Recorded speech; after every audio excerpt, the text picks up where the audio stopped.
everybody, Film Fan 108 here, and welcome to the first pickups video that I've done in God knows how long. It's been, well, feels like forever. It really has, man. And I figured with the new year and new possibilities and new media that it's worth doing these and bringing back the monthly pickups yet again. So here we are, starting off the new year, hopefully right. Some good old media that's heading in the collection. So let's get to it, baby. And the first title that I picked up for January for the new year, well, it's not exactly one that would, be watched in January, but with 50% off, how can you really deny it? And that is Trick or Treat. Yes, the Arrow Video 4K love. Always check your candy. It's a good recommendation. It really is, man. Ah, yes, man. With the Arrow Video exclusive slipcover and that nice old-fashioned original artwork right there that we so love and adore. Yes, we do, man. I love this movie. And God knows I've owned it on DVD. I own the Scream Factory Blu-ray, and now the Arrow Video 4K. You don't buy it that many times without actually loving the movie. Let's put it that way, folks. And I think this movie, to me, in a lot of ways, if you really ultimately think about it, it's kind of a rarity, especially in the modern era, because when you think about horror anthologies, you go back to the old school ones, you go back to the 70s, you go back to the 80s and the 90s, you think of Creepshow and Creepshow 2, Tales from the Dark Side, Tales from the Hood, Cat's Eye, stuff like that, right? And even if you think about TV, you're thinking Twilight Zone, Amazing Stories, Tales from the Crypt, stuff like that. And I think a lot of modern day, newer horror anthologies that are coming out are not nearly as good. They're aping off of the old ones, but not telling nearly as good of stories. They're not as captivating, and I don't think they engage you in the same way as the old school ones do. Now, sometimes some are better than others. You think of the early iterations in the VHS franchise and so on and so forth. So there is ones out there that do the trick a little bit better than others, but do I consider those ones classics within the anthology genre? Not necessarily. But then there's ones like Trick or Treat that very rarely, and I mean rarely, come around nowadays, man. And I remember when this movie came out, and it didn't come out theatrically. Warner Brothers literally dumped this on DVD and thought nobody would give a shit and nobody would care, and a few people will like it, and maybe we'll sell a few copies and make a little bit of money on the back end, but that's about it. And people found it, word of mouth, and friends telling other friends, and online recommendations, and suddenly this thing blew up beyond anybody's wildest imaginations, man. And it became a cult classic that I think it's safe to say now has become a classic within the genre, that people have literally been like, this is a Halloween staple that we have to and must watch. And who's to say I blame them? I mean, basically this movie is about this sleepy little town and all of these stories that happen within this town on Halloween night. And some of them are interconnected with others in very devious ways. And it's all connected through Sam, our wonderful Halloween enthusiast. Yes, indeed. Who always reminds us about the rules of Halloween, and in order to survive them. Yes. And does it in the most horrific ways possible. Yes, they do, man. I love each and every one of the stories. I love the wraparound. I love the twists and turns in it, and the deaths, and the personalities. It's quirky, it's fun, it's entertaining, it's grisly, and it really is in the great spirit of Halloween. And I've always dug it, I've always enjoyed it. And to think Sam has literally become a horror icon. It's so wild to me. You see the costumes that spirit Halloween, and people making all kinds of different creations through the look of Sam and the merchandise. And man, to think that this movie was dumped and that nobody would give a shit, to now in 2025 this character being as iconic and as recognizable as any of the old school horror icons is just amazing, and really says that when us as horror lovers really get into a character and really embrace it, we truly do embrace it, man. And Sam is a prime example of that. Truly is, man. I've really loved this character and everything that he's brought to the world of horror and Halloween, and it's been a blast, man. It truly has. And this is just chock full of extras. You'll get all of the stuff from the Scream Factory Blu-ray stuff. You get new interviews and commentaries and trailers and all kinds of breakdowns. It's such a fantastic movie that is one of those titles that is so popular now that is going to get released over and over again in different iterations through different boutique labels and companies, and Arrow is no exception. Of course, I had to buy it. It's a no-brainer, dude. It really is, man. And, I've heard for years upon years that we're going to get a Trick or Treat 2. Michael Dougherty keeps on saying, oh, we're going to do it eventually, and it's just going to take time. And I don't know if I really believe it. I'll believe it when I actually see it on the big screen and in front of my eyes, man. Until then, even if we don't get any other Trick or Treat movies, even if they never make a sequel, which I hope they do, we have this. And this has become an absolute Halloween staple of the year. It's become an absolute classic within the horror genre and for anthologies.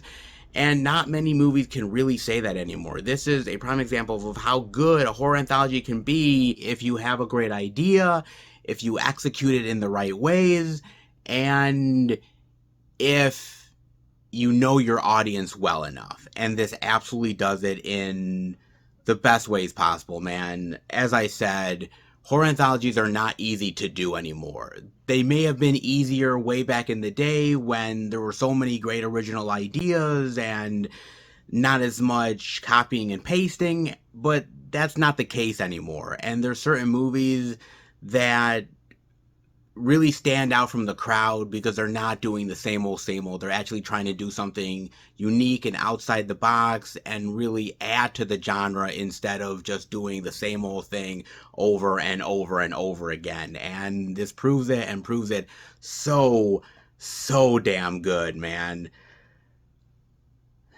I'd like to say that they still make horror anthologies this damn good, but this is one of the last of the Mohicans, man. One of the last really great ones.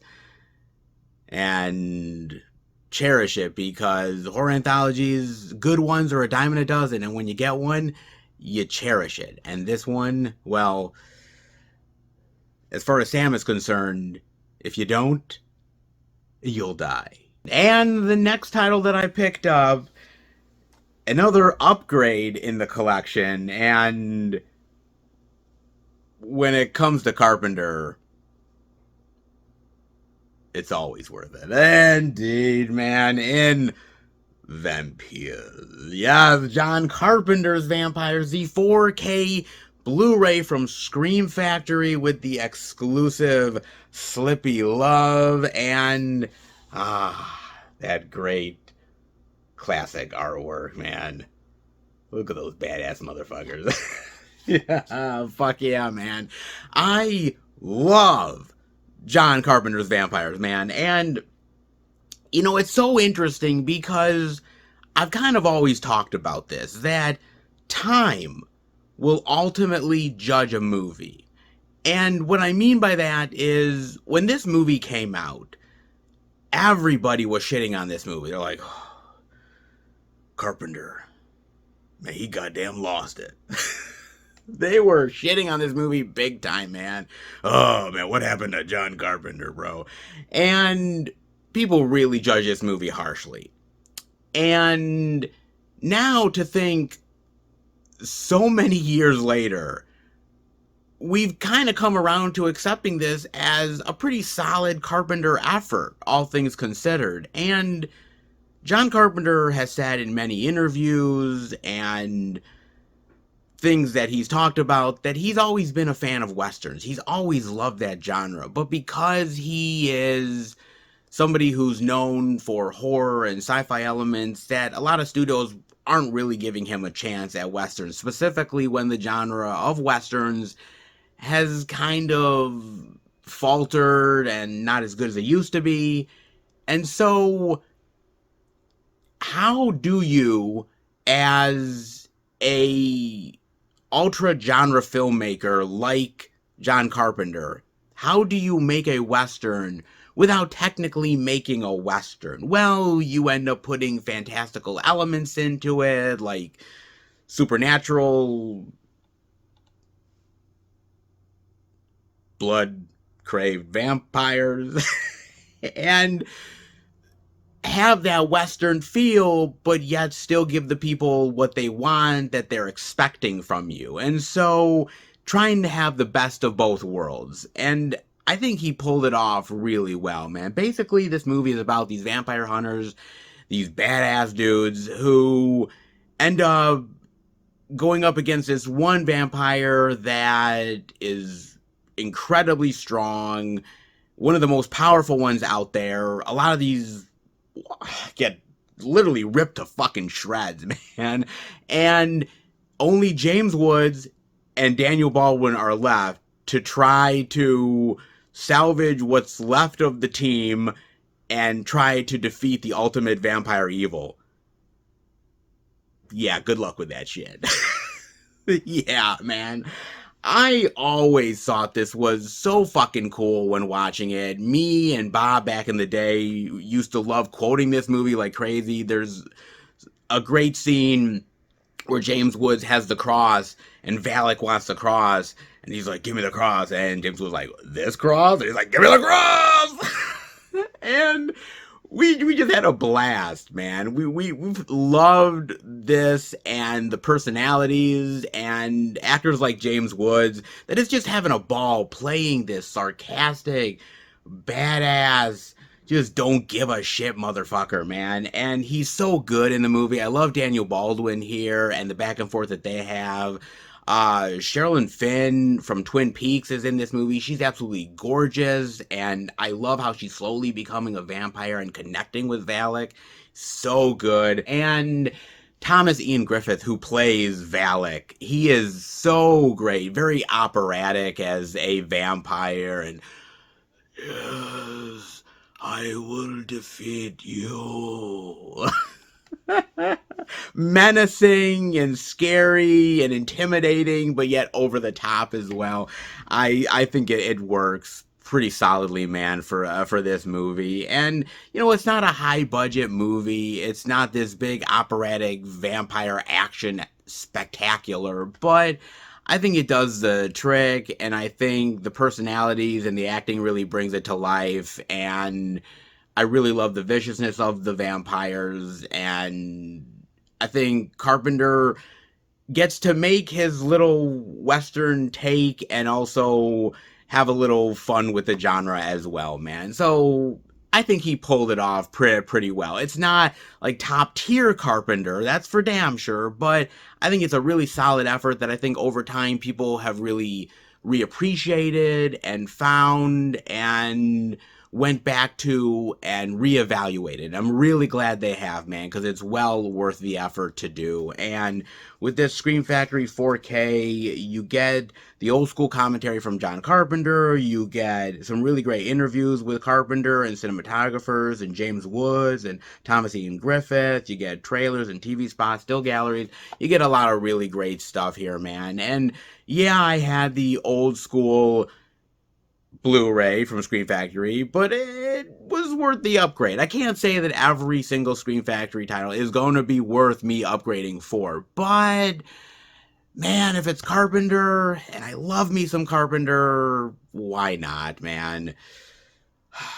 Man, there's some really great horror directors out there, but man, there ain't nothing like my man Carpenter. And the next title that I picked up, this is another upgrade. However, I got rid of the DVD a long time ago, but I always really loved the movie, and I knew eventually at some point there was gonna be an edition that I wanted that justified me putting it back in the collection. It was just a matter of time and patience paid off for the right edition to come down the line. Because look, I'm not always putting Jennifer Lopez in the collection, but when I do, it is justified with The Cell. Yes, man. This wonderful mind-bending motherfucker of a movie. Yes, man. With the great new artwork from Arrow and the classic artwork right there. Yes, indeed, man. So damn good. I have always appreciated this movie, and I'm not really even much of a Jennifer Lopez fan. I mean, I appreciate the work that she's done, and there's movies that I like her in, like Anaconda and Selena, and a few odds and ends here and there. Out of Sight, she's great in, but he does a lot of these romantic comedy movies that I really don't give a shit for, and it's kind of touch and go sometimes with her, right? But this one is really unique in her filmography because she doesn't really do a lot of this sci-fi bendy type of stuff, man. She really doesn't go there. And so the fact that she did this was kind of intriguing to me, and I liked the idea of this psychiatrist, psychologist that tries to heal people with their trauma and issues that they're having by going into their mind. And the idea that law enforcement recruits her to get into the mind of this killer in order to find their latest victim. The idea that this person that's still out there, that's missing, that we could rescue her and find her if Jennifer Lopez can get into the mind and really try to figure out what's going on inside his head to outsmart him in order to save this woman that's in peril. Easier said than done, because when you're dealing with Vincent D'Onofrio's mind, oh yeah, man, I don't really envy you. Yeah, that's a job I wouldn't want, man. No fucking way. And I've always loved the imagery here when she goes into his mind and the idea of his childhood trauma and the stuff that's going on inside his brain and the messed up nightmares and aspects of his personality just personified to an even bigger and more scarier threat level once you're entering into that headspace is just crazy to me, man. And there's certain images that I'll always love from the movie, whether it's the idea of the horse, and when the horse gets split into multiple sections and then dissected, I'm like, holy shit, man. Or when he turns into this creature and there's like this flowing robe and everything, and the imageries just really stick in your mind, man. They're haunting. And they're so good. And I really love Jennifer Lopez here playing this strong woman, but very vulnerable and fearful, and has to find that strength to overcome what she's seeing inside this guy's mind. Vincent D'Onofrio is so good in this movie, where he's he's kind of playing a mixture of different serial killers, whether it's like Dahmer and Gacy and all these other people, and how he's twisted. And there's moments where you feel sympathy for him and you're really feeling for him, and then suddenly it'll turn on a dime, man, where you're suddenly like so scared of him that he'll be that vulnerable little boy that's scared and beaten by his father and tormented, to being the guy that's literally attacking you and right at your fucking throat. So good, man. I've loved this movie so much. And hell, even Vince Vaughn is in this movie playing a cop. And yeah, it's not exactly his regular routine, but but he does a good job here as well, man. I think it's just well directed, it's well acted. There's some really great thrills and suspense moments in here, and I've always really appreciated it. And I knew I had to put it back in the collection, man. And the Arrow Video edition seemed like the right way to do it. I mean, you get great picture quality because the 4K does look amazing. I will honestly admit that. You get the alternate version, which is a slightly longer version of the movie. You do get commentaries and interviews with actors and costume designers and cinematographers and all the technical people as well, and the trailers and TV spots and all that jazz as well here. Now, I will caution you guys that in the, I believe it's the extended version, there's a mess up on the disc. There's like a repeat of a certain scene and the audio gets messed up. And I know that Arrow has been alerted to this, and I know that people have bitched and complained. Arrow, as far as I know, is not doing a damn thing as far as replacement discs. So buyer beware. But that being said, it's still a solid edition. I definitely want it in the collection, and it is well worth it. I'm more of a theatrical version of a fan with this movie than the extended, but if you are a fan of the extended, yeah, it is a bit of a bummer. So just understand that. But that being said, man, look, it's a great movie. The visuals are astounding. I like the acting. I like the cat and mouse game here, and it really is a pretty well done thriller, all things considered.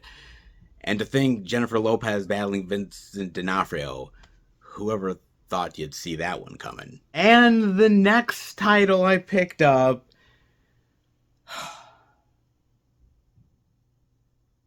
sometimes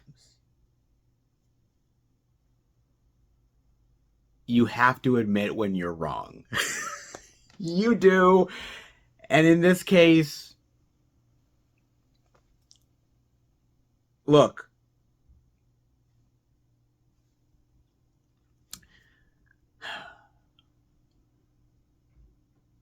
maybe I was too harsh. Maybe I was.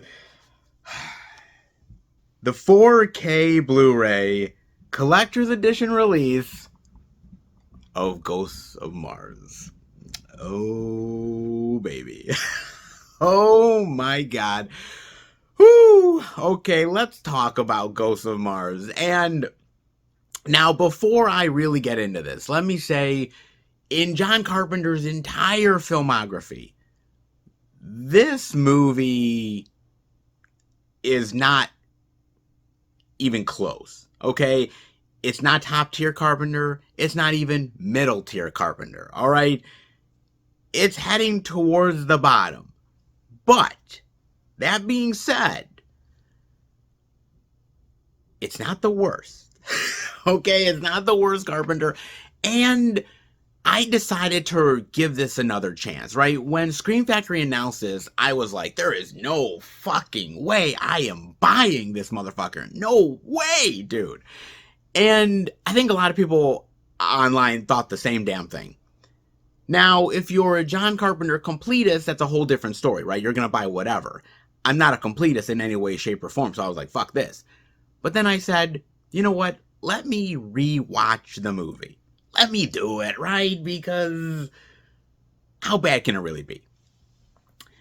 Because I gotta admit, when I first originally watched this movie, right? Many fucking years ago. I hated this movie, man. I really did, dude.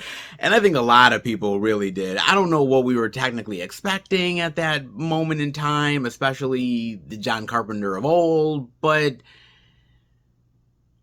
I wanted more, and I felt really underwhelmed by the flick, and I was just kind of like, man, this thing's fucking trash. And I never really thought of it again, and I never really paid attention to it, and I was just like, fuck this. And then, you know, for me, a lot of times when I watch a movie, I know what my feelings are, and generally those feelings will stay the same pretty much no matter what, man. And then there's other times when I'm watching a movie and maybe my older self is maybe just a little bit more forgiving. Just slightly, man.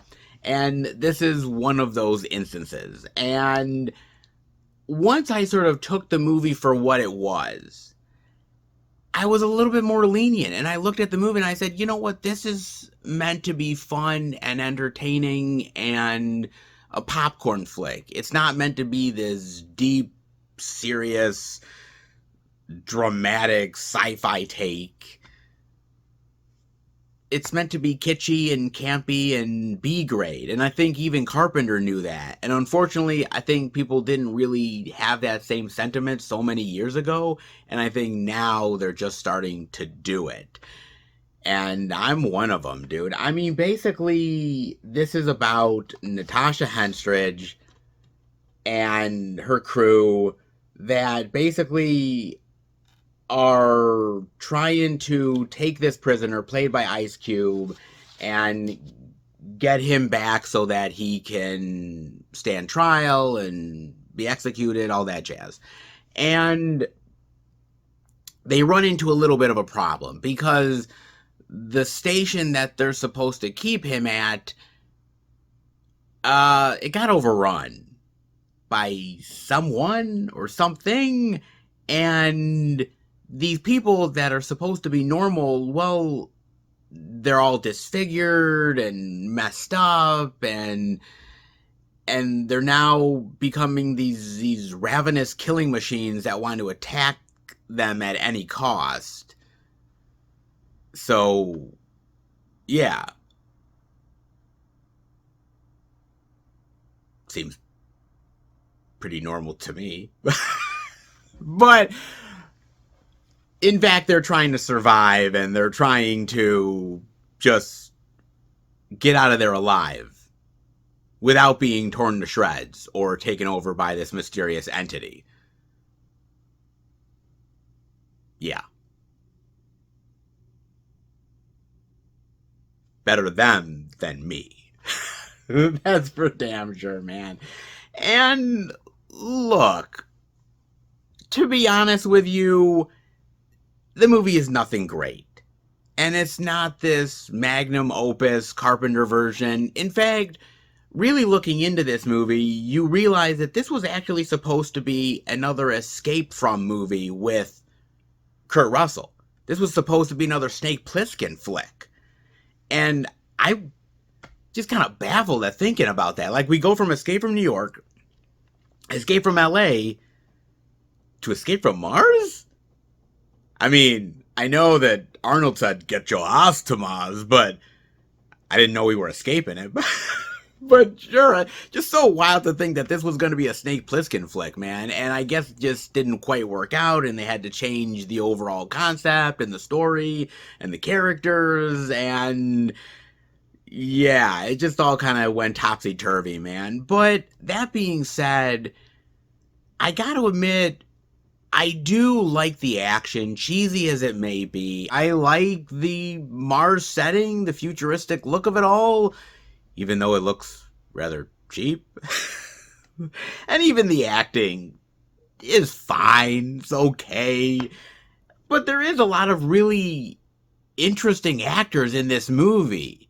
And the combination of them is just wild. And look, I like Natasha Henstridge. I think she's alright. Digged her in the Species movies. But when I first saw this, I was like, okay, this meek woman trying to battle these badass killers and creatures and monsters. I'm like, I don't know if I fucking buy it, man. And I think now looking at the movie, I like her performance a little bit more.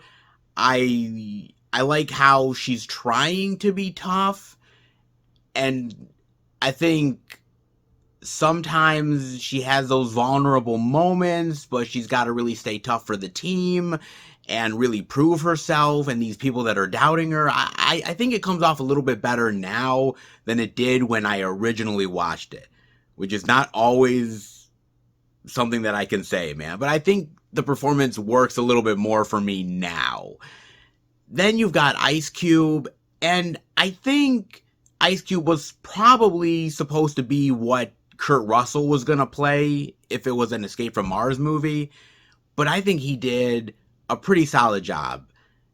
He's not as badass as Kurt Russell would be, mind you, but I like how he's a guy that just does not take any shit.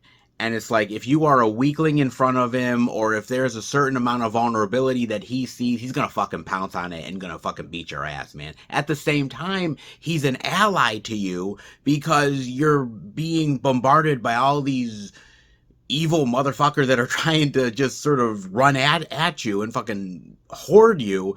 And you're like, he's an able fucking body that's a really evil but capable and just a absolutely tough as nails killing machine.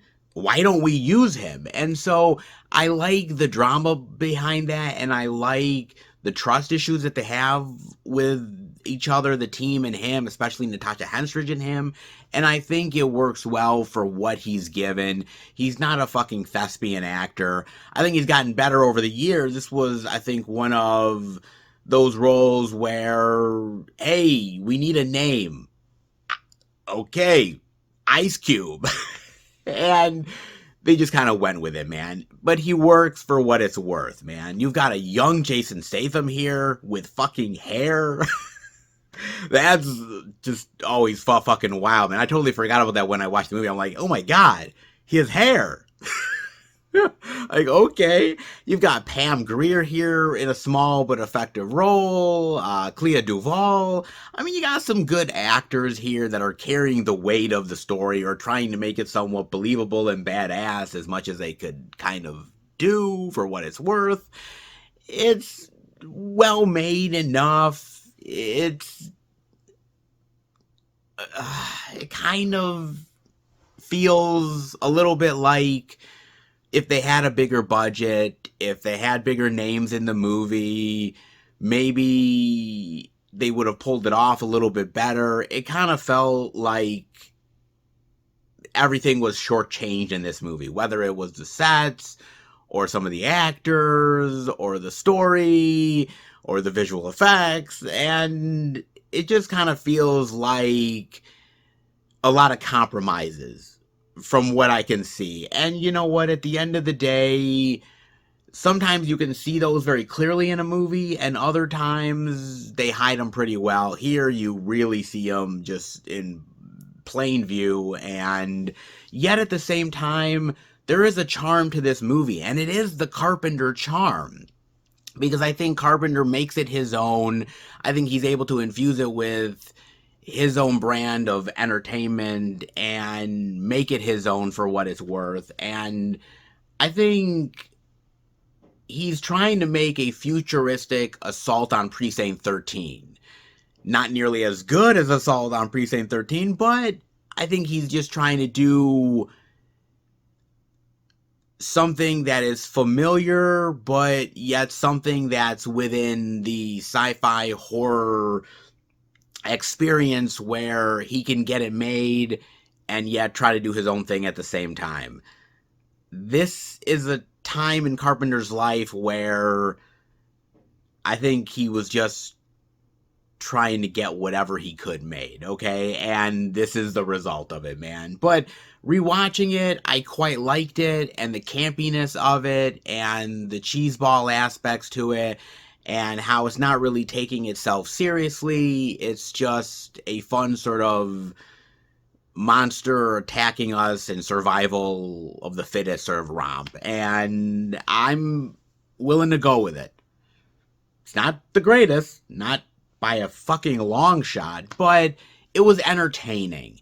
And when the movie was finished, I thought, you know what? I really liked that a lot more than I did all those years ago, man. And this is a movie that I could see me going back to on a rainy day just to enjoy, you know, some badass characters doing badass things and trying to survive on Mars and doing a pretty shitty job of it. Okay? And I can go with it, man. You know, it's not high art. And it's not high on the list of Carpenter, that's for damn sure, but I liked it, all things considered. Don't hate me. Alright? Don't do it, will ya? I mean, you get the old school commentary between John Carpenter and Natasha Henstridge. You get a new interview with the music historian about the music of the movie, old school interviews, making of, theatrical trailer, image gallery, you name it. All is well and good. I would have loved a retrospective on the movie, going back and looking at it and the trials and tribulations, the good, the bad, the ugly, you name it, man, of making this movie and, you know, what people think of it years later. It would have been nice, maybe new commentary, but I think Scream Factory was like, look, we're putting the movie out on 4K, maybe we're doing one extra feature, but we're not really going to be doing this because it's not really a beloved Carpenter movie. It's Carpenter, but it's not beloved Carpenter. Fuck it. And who's to say I can blame them, man? But hey, not everyone's gonna have this in the collection. Lord knows I wasn't even gonna have it in the collection, but there is a time or two when my opinions do change, and this is one of them. Man, I never thought I would turn around on this flick of all movies, but just goes to show you that age kind of softens you a bit. God. What's next? And last, but certainly not least, not even close, man, because I pre-ordered this when it originally came up, and it has been months of just anticipation. And when it finally came to my door, so sweet. Oh, so sweet indeed, because, well, let me tell you something. With this dude, it ain't no fairy tale in Rumpelstiltskin. Yes, baby, look at this edition. Woo! God damn. TerraVision definitely knows how to do it, don't they? Oh, they certainly do, baby. Rumpelstiltskin, man. So good. Look at this. It comes with a poster. Comes with a nice little booklet here with all behind the scenes writings and pictures, all that jazz. So nice. It also ends up coming on the inside with the slipcover. On one side you get him riding on the motorcycle, on the other side he's sort of hiding behind the cemetery there. Very nice. And then we get the nice old school original artwork that is so goddamn sweet. Look at that, baby. So nice. Man, this is a great addition. Love this so much. And of course, the wonderful hard box, which is sweet. This is a great release from TerraVision, man. They definitely went all out for this, and I can totally see why. It is so well worth it for Rumpelstiltskin, man. And you gotta understand something for a second, because this movie, in a lot of ways, for a lot of horror lovers, especially ones of my age and maybe a little bit older, this is like a holy grail title, because it's one of those movies that has kind of gotten lost to time in quite a lot of ways, right? There's been so many great editions of a lot of old school movies, and there's certain titles out there that are bucket list titles for certain fan bases out there. Ones that you know, okay, this movie has never had as good of edition as all of these other movies. And maybe one day we'll get a great release of it, but we're not holding our breath. And Rumpelstiltskin was among many people's lists. And when it finally got announced by TerraVision, I think everybody was like, holy shit. Like, this is finally happening. And it's wild to me, man. And TerraVision absolutely delivers, man. This is an awesome, awesome addition. And what a great fun movie, man. From 1995. And you kind of got to put everything in context, right? Because this movie was directed by the same guy that directed the original Leprechaun movie. He directed Leprechaun and then he directed this.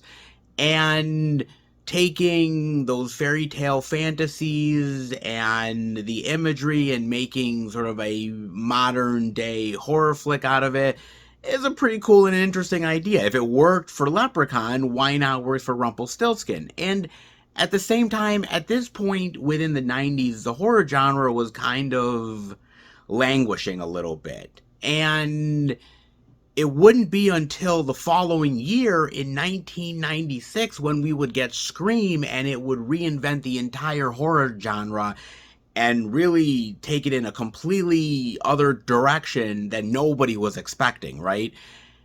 But again, this is one of those ones where trying to create a new horror icon, a new, campy horror franchise, and unfortunately the movie didn't really hit big.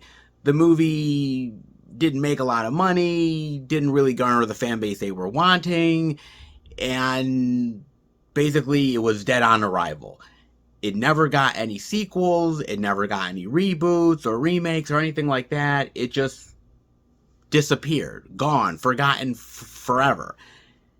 But slowly but surely, I think people have kept it alive through VHS and through online discussions, and people have kept the spirit of this movie alive. It's become kind of a bit of a cult classic, and rightfully so, man. Basically, the movie is about this woman who has lost her husband. She just recently had her baby, and she incredibly misses him. And she unwittingly and accidentally resurrects Rumpelstiltskin.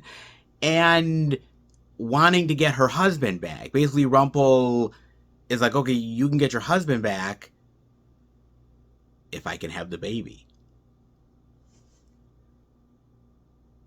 Yeah, I don't know about a fair trade, but things go awry, Rumpel steals the baby, and now they are on a hunt to get it back. And all of the crazy complications that only fighting Rumpelstiltskin will get you. Yes, indeed, man. Look, I really, really have a fun time with this movie. And I remember watching it way back in the day when I was a kid in VHS times. You think about the 90s and going to Blockbuster and Hollywood Video and all of that stuff, man. I rented movies like Rumpelstiltskin, and I've always really loved it, and I've always appreciated movies like this because I don't know why. I think it was just the kitschy and campiness of it. It was the horror comedy element of being scared by him, but also kind of being entertained, and this wisecracking bad guy that, will fuck you up. And have fun doing it.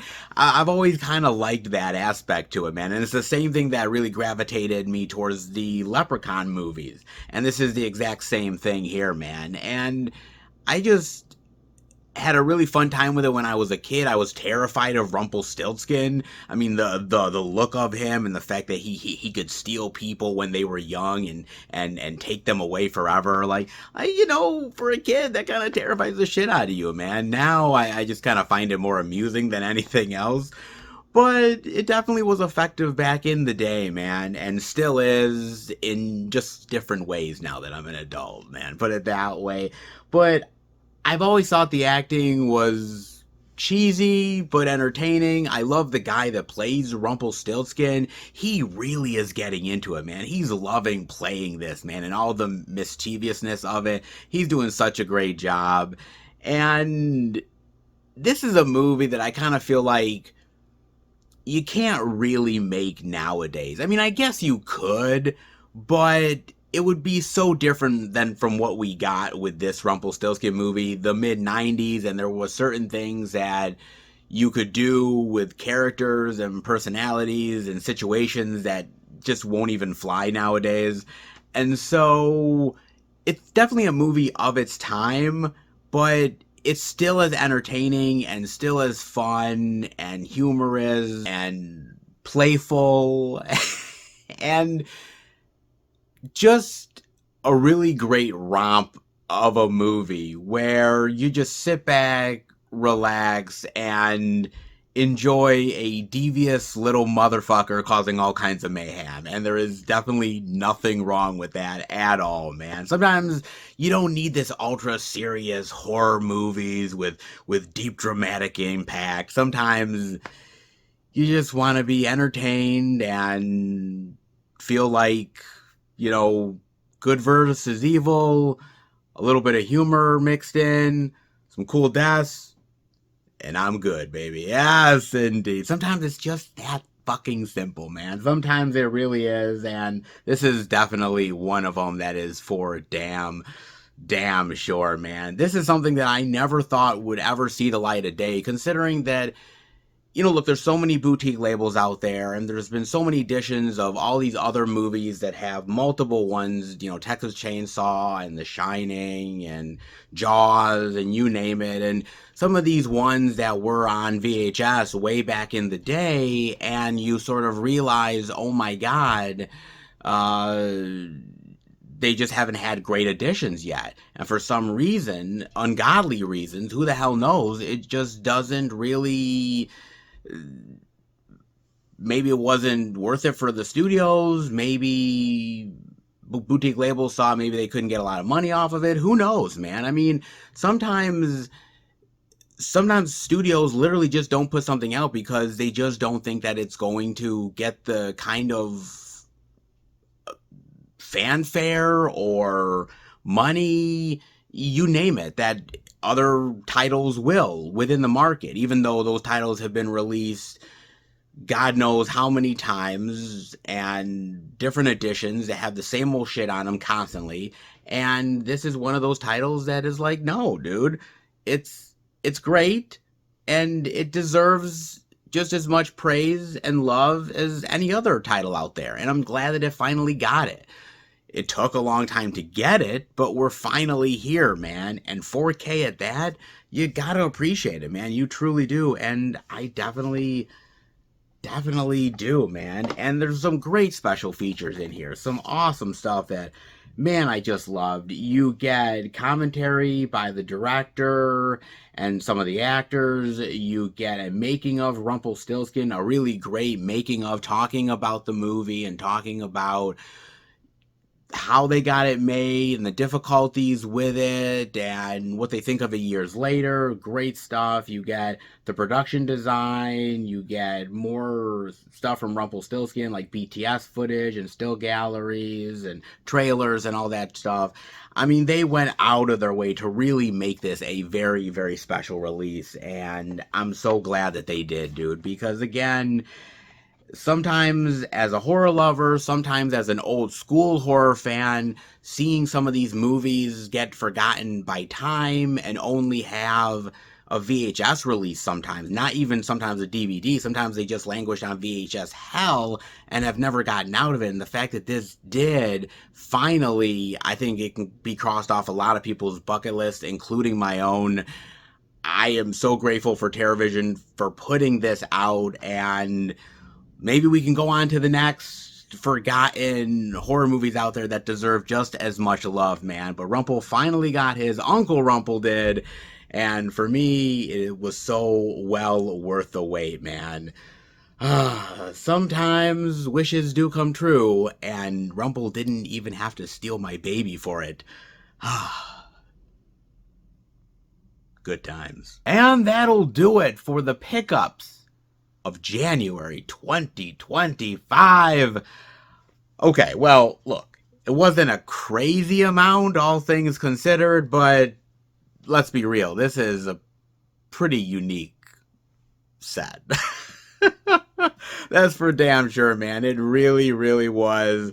Little Arrow, little Scream Factory, and throw in a mischievous TerraVision title, and I think I did my due diligence. I did indeed, man. It wasn't plentiful, but was just enough. Yes, it was. Hopefully you guys picked up some really great stuff in January. Definitely let me know what you got. There was some great 50% off sales and some unique releases, stuff to maybe get from the previous year. Definitely let me know. Hopefully you guys enjoyed the video. And if you did, I really greatly appreciate it. Definitely hit that like button. Also subscribe if you haven't. I will start doing more of these monthly pickup videos, getting that back up and running again. And I have the Blu-ray, DVD, 4K out and about videos that I do. I have other convention videos I've done and hunting videos out there that I do with different places, movie hunts, old school stuff from like the Dollar Tree stuff to Goodwill and Big Lots and all those great videos out there, plus movie reviews with my friends, trying to get the channel back up and running and giving it some new life.